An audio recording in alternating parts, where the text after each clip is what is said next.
Segunda de Reyes, capítulo 2. Estaba escuchando el estudio de la semana pasada, que no estuve aquí con Dani, y me gustó como al final dijo, les voy a leer el versículo 1, es el versículo que vamos a leer, y eso se lo voy a dejar a Talí la próxima semana. Y digo, qué bueno, me encanta.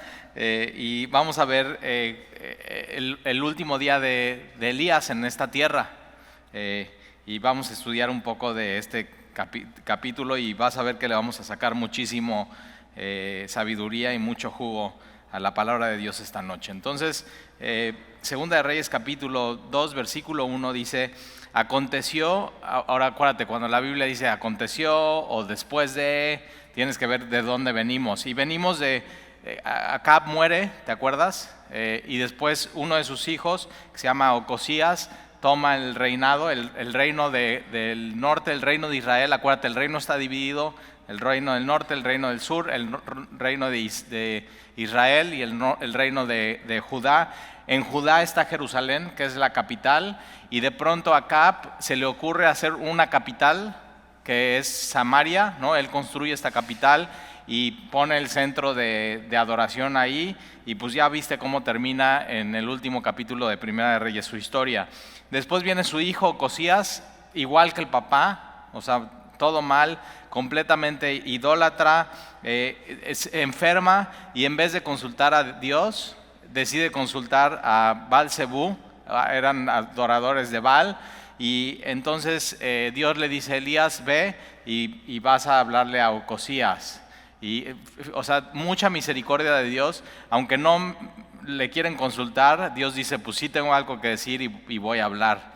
Y entonces, una de las cosas, por ejemplo, que dice Dios a Elías, le dice, levántate y sube a encontrarte con los mensajeros del rey, Ocosías, y diles, ¿no hay Dios en Israel? O sea, ¿por qué vas a consultar a Baal? ¿Qué no hay Dios en Israel? Y es que no es que no hubiera Dios, sino simplemente ellos decidieron no considerar a Dios, no consultar a Dios, no glorificar a Dios, y decidieron, como dice Romanos 1, cambiar la mentira y abrazar la mentira y no la verdad. Y entonces, una de las cosas que ves, y vamos a ver hoy cómo Eliseo toma el llamado a profeta de Elías, es que ellos tienen completamente dos personalidades. O sea, una de las cosas que ves en Elías es que él va, habla, dice y se va. O sea, simplemente no, como que no tiene esta convivencia con la gente como lo vamos a ver a Eliseo, y te das cuenta que la Biblia está lleno de personajes así que Dios usa, y cada uno con su personalidad, con su forma de ser, con su manera de hablar, y Dios no les quita eso, sino en medio de su personalidad Dios los usa, y es algo que me encanta, esa libertad que Dios da. Entonces, cuando Dios te llama, no tienes que ser otra persona, sino puedes ser tú y ser auténtico. Dios cambiando tu vida, Dios cambiando tu interior, Dios cambiando tu corazón, pero usando todo lo que, o sea, tu historia, tu vida, tu creatividad, tu manera de ser, tu manera de enseñar, o sea, todo, tu manera de servir y con tu personalidad. Vamos a ver un poco los diferentes personalidades entre Elías y Eliseo. Y entonces en el versículo 1 del capítulo 2, ahora, ¿qué es lo que pasa? Que tienes a Ocosías solamente 2 años, o sea, un fracaso de reinado, y después viene Joram, otro hijo de Acab, que toma el reinado cuando muere su hermano Ocosías. Y entre el capítulo 1 y el capítulo 3, que es capítulo 1 Ocosías, capítulo 3 Joram, viene el capítulo 2, que es lo que pasa con Elías, su último día de su vida. Y entonces aconteció que cuando quiso Jehová alzar a Elías, me encanta eso, cuando quiso Dios. O sea, ese tiene que ser el lema de tu vida, tu mantra. O sea, cuando quiera Dios y Él lo haga, y así haga con mi vida. O sea, yo he aprendido así como a vivir mi relación con Dios. A veces platicamos y tenemos planes, ideas, y que es para mis hijos, y que si van a estudiar o no van a estudiar, una carrera o no, o dónde, o cosas de mi trabajo, y así. Y digo, pues al final se hace lo que Dios quiere. O sea, ese tendría que ser el lema de cualquier cristiano. Jesús, cuando está en Getsemaní, eso dice, Señor, no sea mi voluntad, sino tu voluntad, y nos enseña a vivir de esa manera. Pero entonces me encanta esa frase, subráyala en tu Biblia, cuando quiso Jehová. Ahora, ¿cuándo va a ser el último día de tu vida aquí en la tierra? Cuando quiera Dios. O sea, Él ya lo tiene estipulado, la fecha, la hora, el día, posiblemente cuando mueras aquí o cuando Él venga por nosotros como su iglesia, lo que se llama el rapto de la iglesia. Y vamos a ver aquí lo que sucede con Elías, que es un anticipo de lo que viene para nosotros como iglesia. Y entonces aconteció que cuando quiso Jehová alzar a Elías, Elías no va a morir. Es un profeta que se deprime, ¿te acuerdas? Lo vimos, se deprime, se pone triste, hace berrinche, dice ya me quiero morir, pero al mismo tiempo es un hombre que ama a Dios, es un hombre de Dios que al final no prueba la muerte. O sea, le dice a Dios, quítame la vida. Y al final Dios no le quita la vida y le concede ser alzado al cielo sin morir. Elías no probó la muerte. Tú y yo por Jesús no vamos a probar la muerte. O sea, la muerte simplemente va a ser un paso de esta vida a la vida eterna. ¿Ya? La muerte no tiene poder en nosotros. O sea, siempre tenemos que recordar eso. Y una de las cosas que nos va a hacer estudiar este pasaje es como ubicarnos de pronto y poner en orden bien nuestras ideas y nuestros pensamientos. Entonces aconteció que cuando quiso Jehová alzar a Elías en un torbellino al cielo, me encanta esto, Dios dice, pues en un torbellino. ¿Qué es un torbellino? Es una columna de aire más o menos vertical, ¿las has visto? ¿No? Cuando vas a la carretera de aquí, por ejemplo, a Puebla o a México y te vas por Jalapa, en toda esa explanada de pronto ves estos torbellinos. Entonces no es completamente vertical porque va caminando y sobre todo se ve mucho en la terracería y es una columna de aire vertical o más o menos vertical que va girando alrededor mientras se mueve sobre la tierra. Eso es, ya te lo imaginaste, ¿verdad? Ya lo has visto varias veces en una carretera o en un valle. Y entonces decide Dios llevarse a Elías en un torbellino, pero ¿a dónde? Mira, al cielo.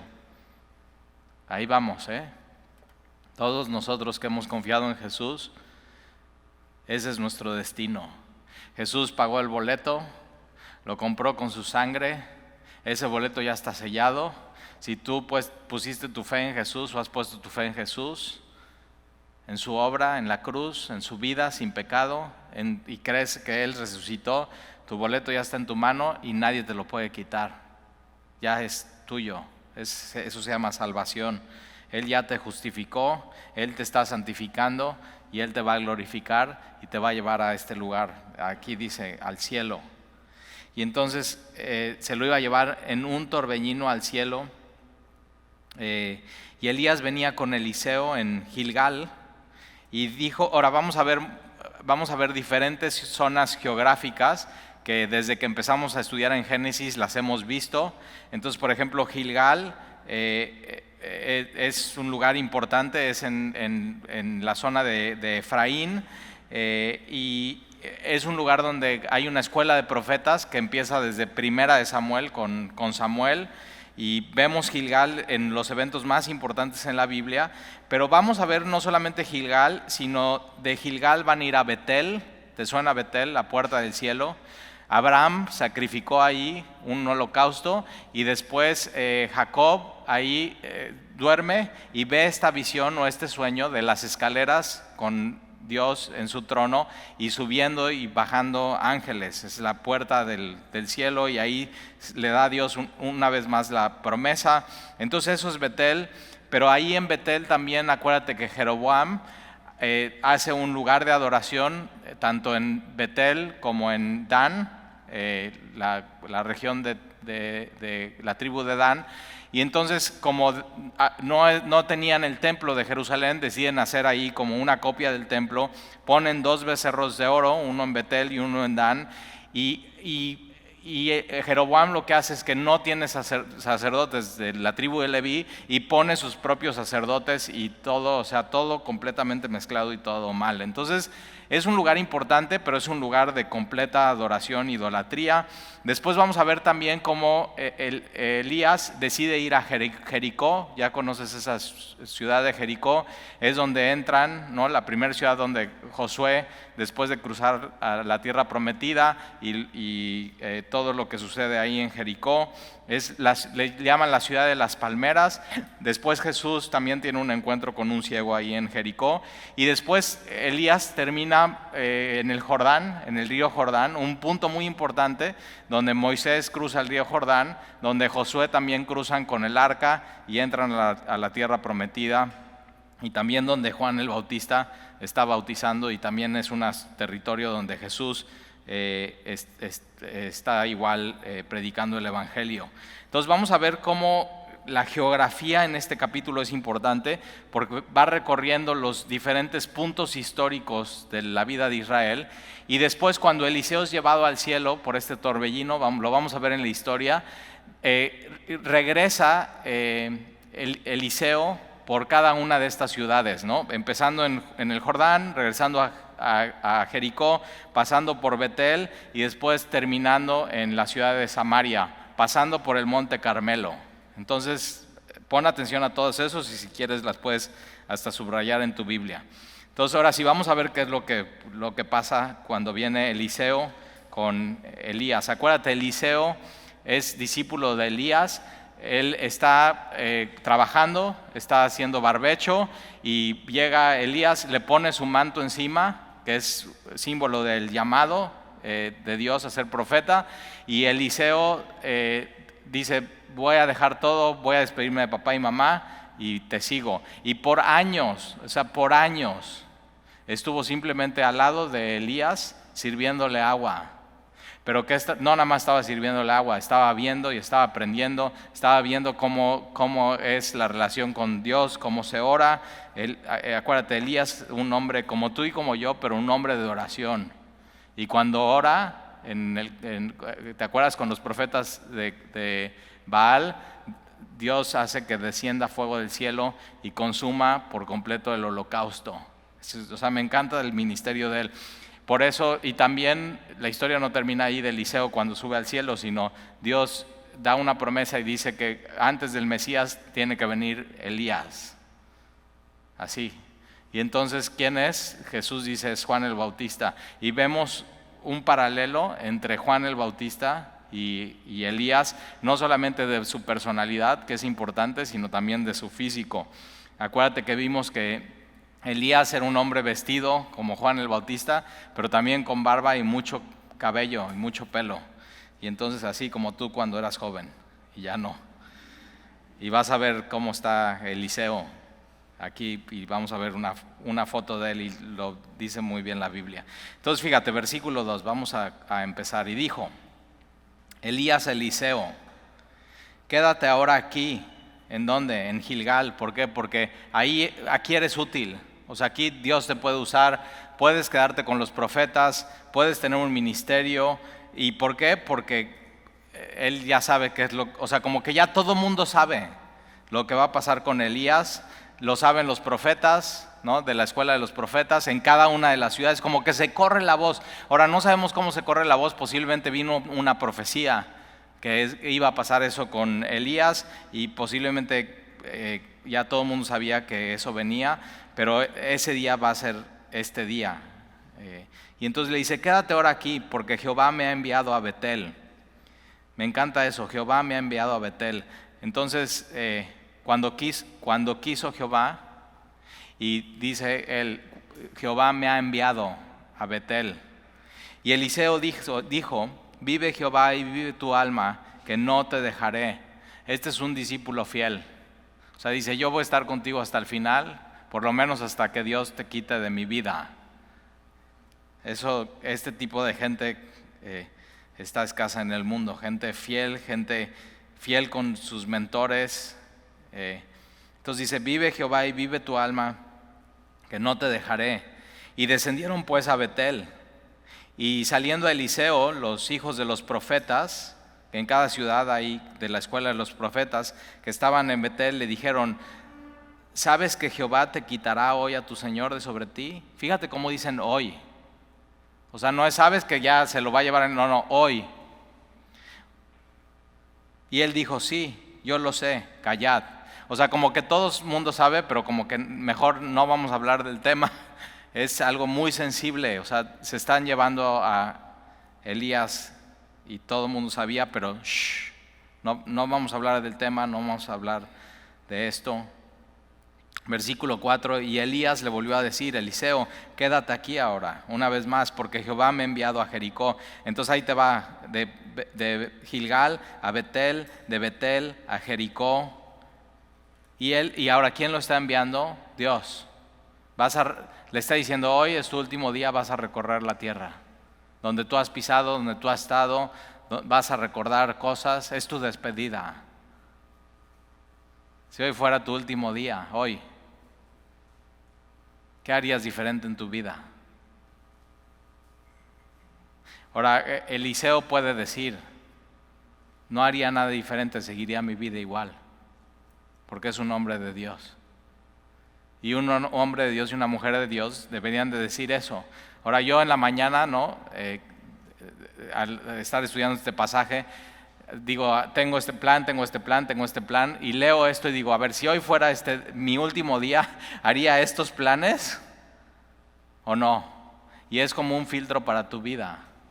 Si hoy fuera el último día de tu vida, ¿qué harías y qué dirías? Esto no, esto lo quito de mi agenda, porque voy a estar delante de Dios. Y ¿cómo quieres que te encuentre Dios? Cuando te diga, ya ven, preséntate delante de mí. Y ya de pronto como que las prioridades toman su peso y lo no tan importante como que ya lo puedes dejar a un lado y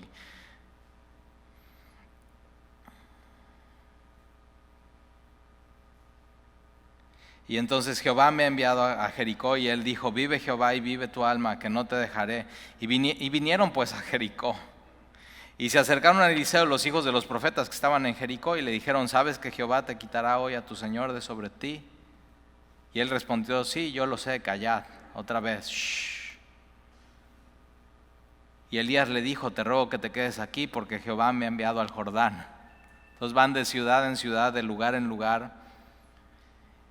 Y Elías, una de las cosas que tiene es esto, es un hombre de Dios, es un hombre obediente. Dios dice, ve aquí, voy ahí. Y camina ese camino. Y le dijo, vive Jehová y vive mi alma, que no te dejaré. Fueron pues ambos. Y vinieron 50 varones de los hijos de los profetas y se pararon delante a lo lejos, y ellos dos se pararon junto al Jordán. Entonces otra vez, acuérdate, de Gilgal a Betel, de Betel a Jericó, de Jericó al Jordán, al río Jordán. Y cada vez que va a haber un cambio de etapa, un cambio de vida, un cambio fuerte en la nación de Israel, cruzan el Jordán. Y hay momentos en tu vida que tú tienes que hacer eso, de una etapa a otra y decir, estoy dejando esto y estoy abrazando algo más. Y entonces ellos se pararon delante de ellos, 50 testigos de los profetas, y ellos dos se pararon junto al Jordán. Y tomando entonces Elías su manto, lo dobló y golpeó las aguas, las cuales se apartaron a un lado y al otro, y pasaron ambos por lo seco. Igual que Moisés, entonces ¿qué hace Elías? Su manto lo enrolla, lo hace como una vara, golpea el río Jordán. Ahora el río Jordán trae muchísima agua, cuando estás ahí en Israel y estás con el río Jordán, no creas que es un río es muchísima agua, y Dios lo que hace es de pronto detiene el agua en un punto para que ellos puedan cruzar en seco, así como Moisés cruza con toda la nación de Israel saliendo de Egipto en el mar. Así como también Josué con los sacerdotes vienen cargando el arca, y en cuanto pisan los sacerdotes el río Jordán, hasta que pisan, no primero, hasta que pisan, Dios detiene el río y pasan. Y en ese mismo río colocan 12 piedras, una por cada tribu, como testimonio, Dios nos ha traído hasta acá. Las ponen en el río Jordán, el agua por completo cubre las rocas. Ahora, ¿por qué harían eso? Nadie las va a ver. Pero Dios sí las ve y Dios se acuerda.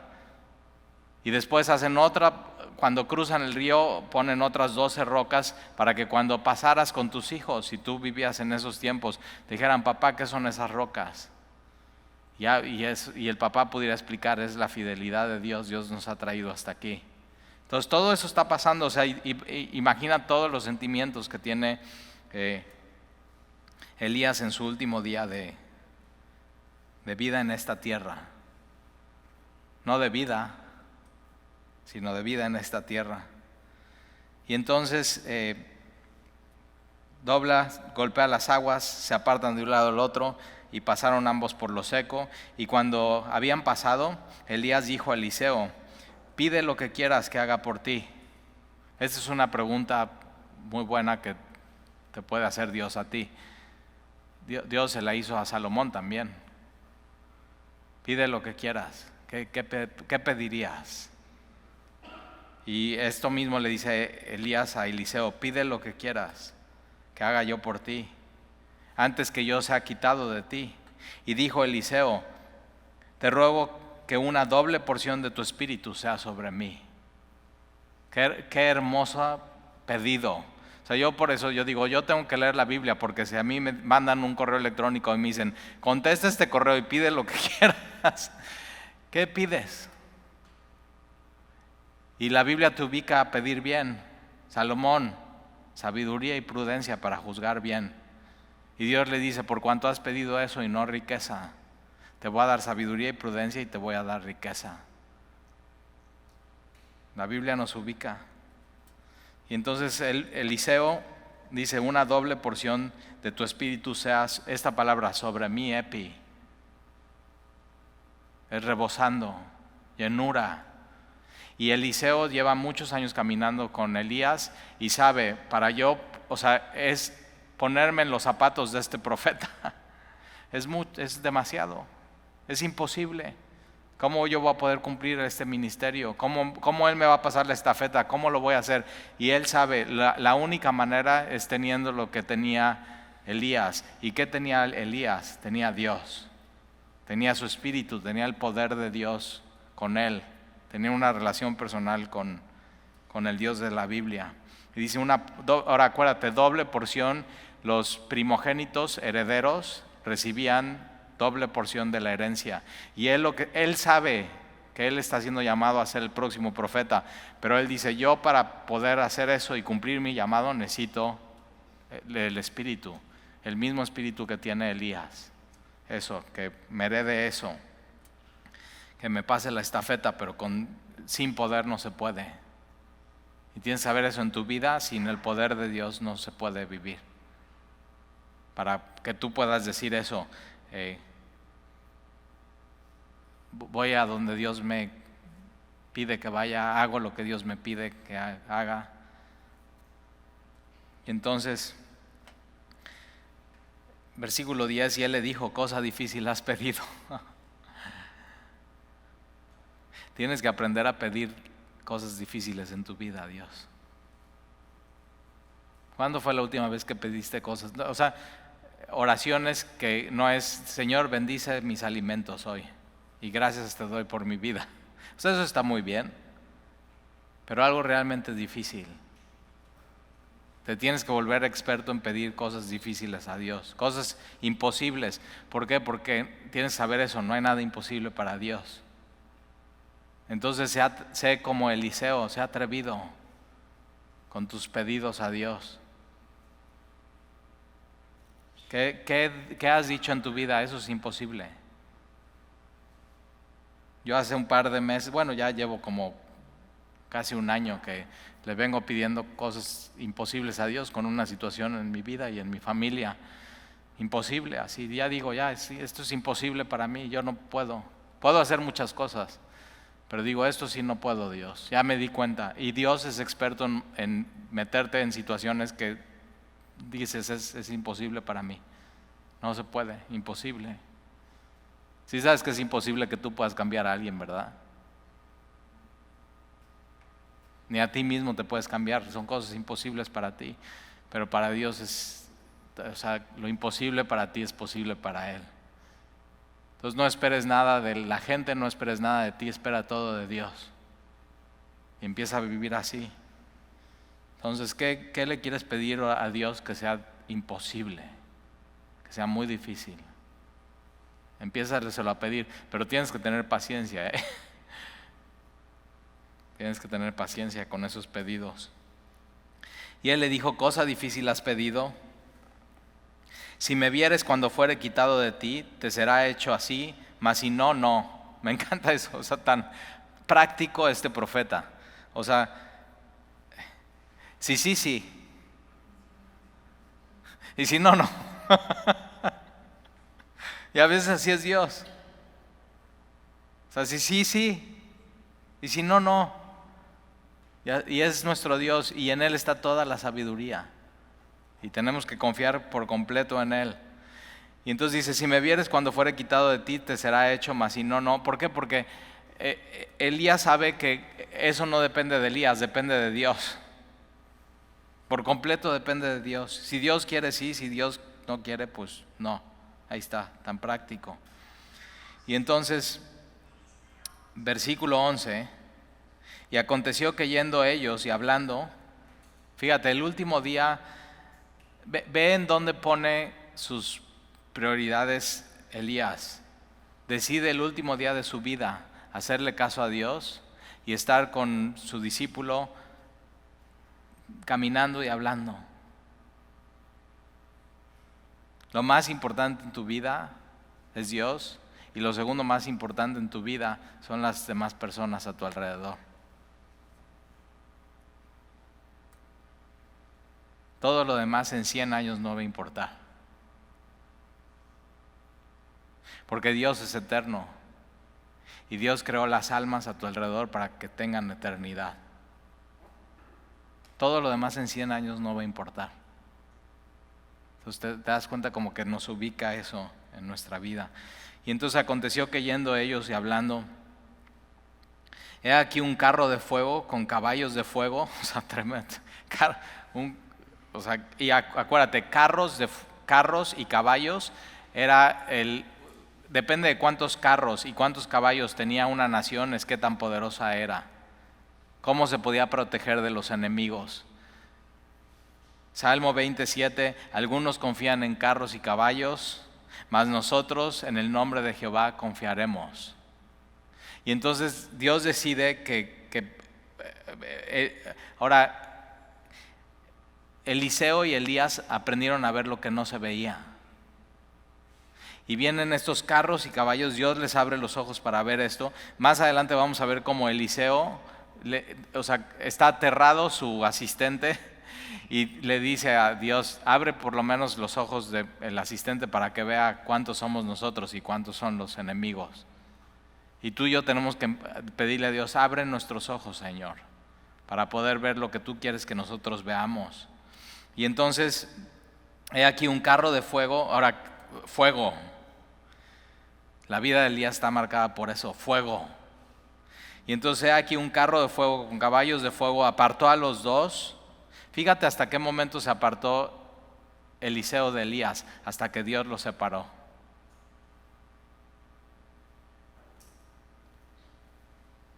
Pablo de Timoteo, hasta que Dios los separó. Y entonces apartó a los dos, y Elías subió al cielo en un torbellino. No va en el carro de fuego con los caballos, sino Elías subió, como Dios lo dijo, en un torbellino. Y viendo Eliseo, entonces, ¿qué quiere decir esto? Que Dios le va a cumplir su promesa. Y viendo Eliseo clamaba: Padre mío, carro de Israel y su gente de a caballo. O sea, la protección de la nación de Israel no eran sus carros y sus caballos, sino Dios. Eso era. Y nunca más le vio. Y tomando sus vestidos, los rompió en dos partes, y alzó luego el manto. Entonces cae el manto. Ahora no le cae a él, como en su llamado, sino cae en el piso, y Eliseo tiene que tomar una decisión. El llamado de Eliseo ya estaba, o sea, Dios ya había dicho, tú eres el próximo profeta, pero Eliseo tiene que tomar la decisión, ¿tomo el llamado o no? Y así es Dios. Dios puede tener un llamado en tu vida, primero la salvación, pero tú tienes que tomar la decisión si quiero. Y Dios puede tener un llamado en tu vida para el ministerio, para servirle, específico. Pero tú tienes que tomar la decisión y decir, lo tomo, si lo hago, es mío. Y entonces Eliseo alza su llamado y alzó luego el manto de Elías que se le había caído y volvió y se paró a la orilla del río Jordán. Entonces va a regresar, ¿por dónde crees? Otra vez, por el Jordán, por Jericó, por Betel, Monte Carmelo y llegando a Samaria donde va a estar su ministerio. Y entonces se para a la orilla del Jordán. Ahora, acuérdate quiénes están viendo. Cuando cruzan el Jordán están estos 50 profetas y están viendo, ya cruzaron el Jordán, siguen caminando, ya no los ven, viene el carro de fuego, caballos de fuego, el torbellino, Elías es alzado, ¿a dónde? ¿A dónde va? Al cielo. ¡Qué increíble! ¿Te imaginas que hoy fuera el día de que Dios dice, ya ven conmigo al cielo, vengan? ¿Qué cambiarías en tu vida si hoy fuera ese día? Que en ese día puedas decir, ¿qué haría diferente? Nada, seguiría haciendo lo mismo. Amando a mi familia, trabajando, predicando el evangelio. Que ese día no tengas que cambiar nada más que decir, ya estoy listo, voy con el Señor. Una vida así sencilla y simple. Y entonces está a la orilla del Jordán, versículo 14, y tomando el manto de Elías, que se le había caído, golpeó las aguas. No pierde tiempo. Ahora, ahí te va, si Dios ya te llamó y Dios ya puso ahí un ministerio y tú decides tomarlo, no pierdas el tiempo, hazlo. Ahora, Él no sabe si tiene el poder de Dios o no, pero simplemente lo va a hacer y lo va a hacer con fe. Vamos a ver.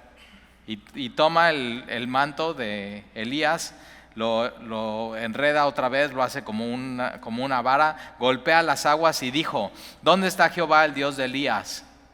Me encanta esta pregunta, no dice, ¿dónde está Elías? ¿Dónde está Jehová? ¿Dónde está Jehová, el Dios de Elías? Elías ya no está. Y los líderes de la iglesia pasan y algunos ya no están, pero Dios sigue estando.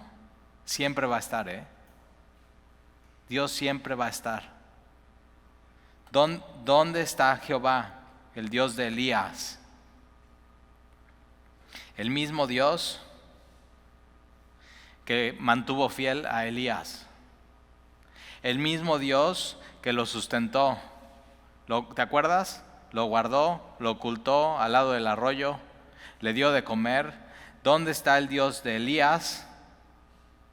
Que lo levantó, o sea, que hizo que hiciera milagros y que levantara a Elías a un muerto y le diera vida. ¿Dónde está el Dios de Elías que hizo descender fuego del cielo? ¿Dónde está el Dios de Elías que cuando se deprimió Elías lo animó y lo consoló? ¿Dónde está el Dios de Elías que llevó a Elías al cielo?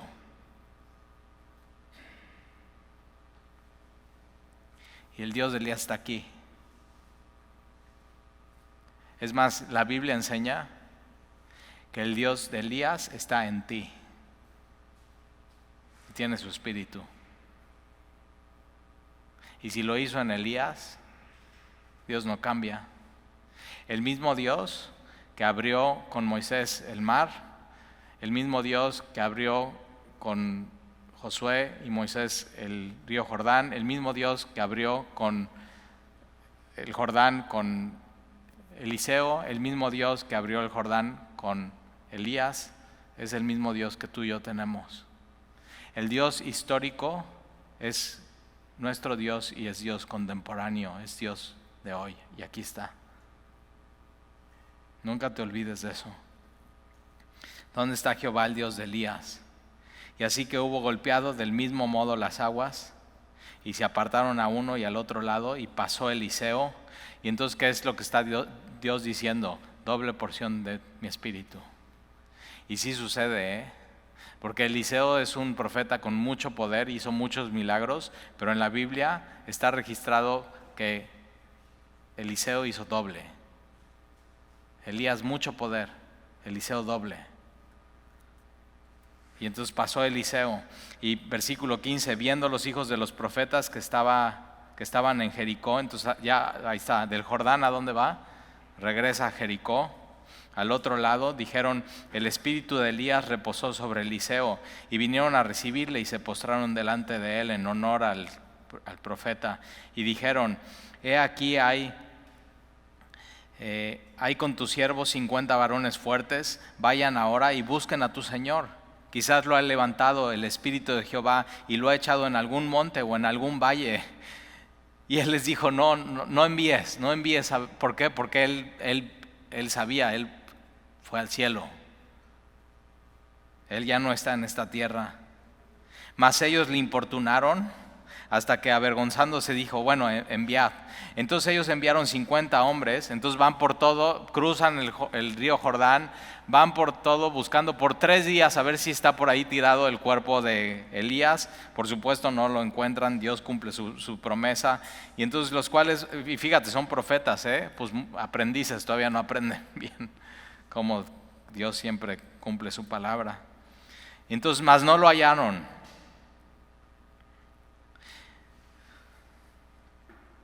Está con Dios en el cielo. Versículo 18. Y cuando volvieron a Eliseo, que se había quedado en Jericó, él les dijo: ¿no os dije que no fueseis? Me encanta porque un profeta de Dios dice la verdad, declara la verdad, y de pronto van, hacen lo contrario y regresan con él y no les dije que no hicieran eso. No os dije que no fueseis. Versículo 19. Y los hombres de la ciudad dijeron a Eliseo: he aquí el lugar en donde está colocada esta ciudad es bueno, como mi señor ve, Jericó, mas las aguas son malas y la tierra es estéril. Algo estaba pasando con la tierra, que el agua que contaminaba la tierra, y no solamente contaminaba la tierra, sino la idea en el hebreo es que estaba enfermando a los hombres. Entonces el agua era mala, completamente contaminada, como que regaban, ¿no? Y como que empezaba a dar y todo se marchitaba. Esa es la idea aquí, como que no había fruto, no florecía. Y era la ciudad de las palmeras. Versículo 20. Entonces él dijo: traedme una vasija nueva y poned en ella sal, y se la trajeron. Y ahora, muy importante, acuérdate, Jericó es maldecida por Dios en la conquista, y desde ese tiempo queda maldecida por Dios. Y mira lo que va a hacer aquí, Dios. Versículo 21. Y saliendo a él a los manantiales de las aguas, echó la sal y dijo: así ha dicho Jehová, yo sané estas aguas. ¿Qué sana las aguas? ¿La vasija nueva y la sal? ¿O Jehová? Jehová. ¿Y qué vemos aquí? Gracia. Una ciudad que había sido maldecida por Dios encuentra la bendición de Dios y la gracia de Dios.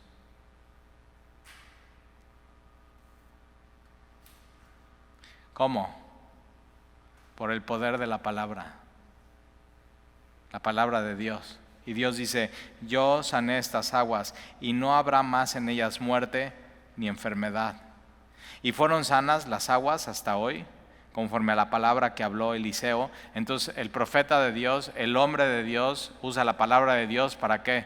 Para sanar y para dar gracia a los oyentes. Yo por eso amo la palabra de Dios, porque cuando abrimos nuestra Biblia y estamos escuchando, hay caos, hay enfermedad, no hay fruto, y la palabra de Dios de pronto es regada en nuestros corazones. Acuérdate, y la sal es símbolo en la Biblia de pureza. Era la bendición de Dios. Los holocaustos tenían que ser puestos con sal, y es pureza y sazón. ¿Y qué le da sabor a tu vida? La palabra de Dios. Sazona tu vida con gracia. ¿Nunca has hecho una buena carne asada? Y dices, algo le falta sal, y echas así, y los granos de sal. Y que la palabra de Dios, eso hace Dios en tu corazón. Le echa eso, la sazona con gracia, la sazona con su amor, la sazona con su sanidad. Y mientras como hermanos en Cristo abrimos tú y yo la palabra, y no nada más los miércoles, los domingos, entre semana, en los discipulados, en familia, cuando estamos haciendo un devocional familiar, lo que compartimos a alguien, eso está echando Dios su sal en nuestros corazones. Y nuestro corazón a veces se enferma, a veces se desubica, y necesita eso en tu vida, necesitas eso. Y ahora, fíjate, milagro tras milagro. Abre, en un capítulo, ¿qué es lo que está haciendo Eliseo? Abre el río Jordán, Jericó, ¿no? Le da vida, le da gracia. Y ahora fíjate, mucho de lo mismo que el profeta Elías. Gracia, sanidad, milagros, pero también una de las cosas que traía Elías era juicio. Y un profeta en el Antiguo Testamento era eso, era juicio. Un profeta en el Nuevo Testamento trae consolación, trae consuelo, trae sanidad. Y entonces, versículo 23, después subió de ahí a Betel. Ahí está, ya viste, ya regresó a Betel. De Gilgal a Betel, de Betel a Jericó, de Jericó al Jordán, y de ahí él de regreso del Jordán a Jericó, de Jericó a Betel. Y mira lo que va, acuérdate, Betel, lugar de adoración, hay un becerro, completamente idólatra las personas, y mira lo que va a pasar ahí en Betel. Versículo 23, después subió de ahí a Betel, y subiendo por el camino salieron unos muchachos de la ciudad, unos jóvenes, tiene esta idea de adolescentes, y entonces salieron unos muchachos de la ciudad. Esto está planeado, O sea, no es de que él iba pasando y estos muchachos como que se les ocurrió salir de excursión de la ciudad. No, ellos saben, va a pasar el profeta Eliseo, va a pasar por aquí y nosotros vamos a ir contra él. Están yendo contra él. Es una palomilla de adolescentes que se ponen de acuerdo para ir contra el profeta, para ir contra su ministerio, para ir contra la palabra de Dios. Y una de las cosas que tenemos que orar es por los jóvenes en nuestra ciudad, que puedan conocer y que puedan amar la palabra de Dios, y que puedan, así que su corazón, que está muy moldeable, sazonado con gracia, que puedan conocer el amor de Dios. Y mira esta historia, O sea, son dos versículos y dices, ¿qué onda con estos dos versículos? Después subió a Betel y subieron por el camino y salieron unos muchachos de la ciudad y se burlaban de él. Idólatras, acuérdate, no amaban a Dios, adoraban a Baal y se estaban burlando de él, se estaban burlando de lo que él representaba. Él estaba representando a Dios, a la palabra de Dios. Y entonces se burlaban de él diciendo, calvo. Entonces ya vemos cómo era. O sea, completamente lo opuesto a su maestro Elías. Y no era calvo por ya es un viejito, o sea, no, desde joven ya calvo, ahí está. Entonces, si eres calvo, ya tienes algo que ver con el profeta Eliseo. Y le están diciendo, calvo, sube. ¿Como quién? Como Elías. Se están burlando de su Señor. Calvo, sube. Calvo, sube. Se están burlando de lo que representa, se están burlando de su personalidad, se están burlando de su apariencia. ¿Y quién crees que está viendo eso?